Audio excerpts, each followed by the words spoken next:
Speaker Hafizuddin Ahmed দুদিন আগে চলে আসাটা এবং একেবারে কিছুই জানছেন না দুপুরবেলায় নেমেও, সেটা একটু অস্বাভাবিক লাগে। রাষ্ট্রপতির সাবেক প্রধানমন্ত্রীর সাথে ফোন আলাপের যে বিষয়টি, সেটিকে ভিত্তিহীন ও মাথা খারাপ লোকের কথা বলে উড়িয়ে দিয়েছিলেন। আবার পদত্যাগের প্রশ্নকে বলেছিলেন বিব্রতকর।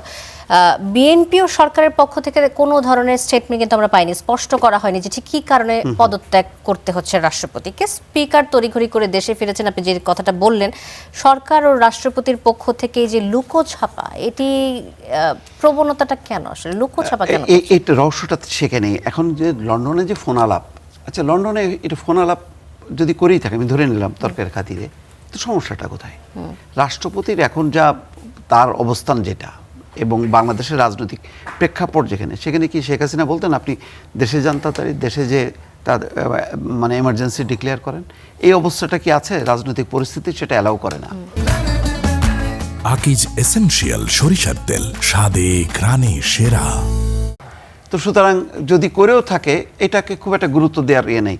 কারণ 5 মাস নির্বাচিত হবার পরও এই বিএনপি সরকার 5 মাস তাকে কিন্তু কন্টিনিউ করতে দিচ্ছে।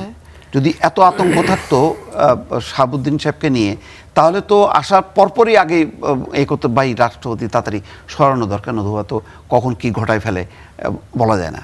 তো সেরকম তো মনে হয়নি। তো ফলে আবার দেখেন, যদি লন্ডনে যে কথা বলতে হবে কেন, এখানে তো দেশে আরেকজনের ফোনে হোয়াটসঅ্যাপ নিয়ে কথা বলতে পারে। এইটা আমার কাছে খুব একটা মুখ্য ব্যাপার না।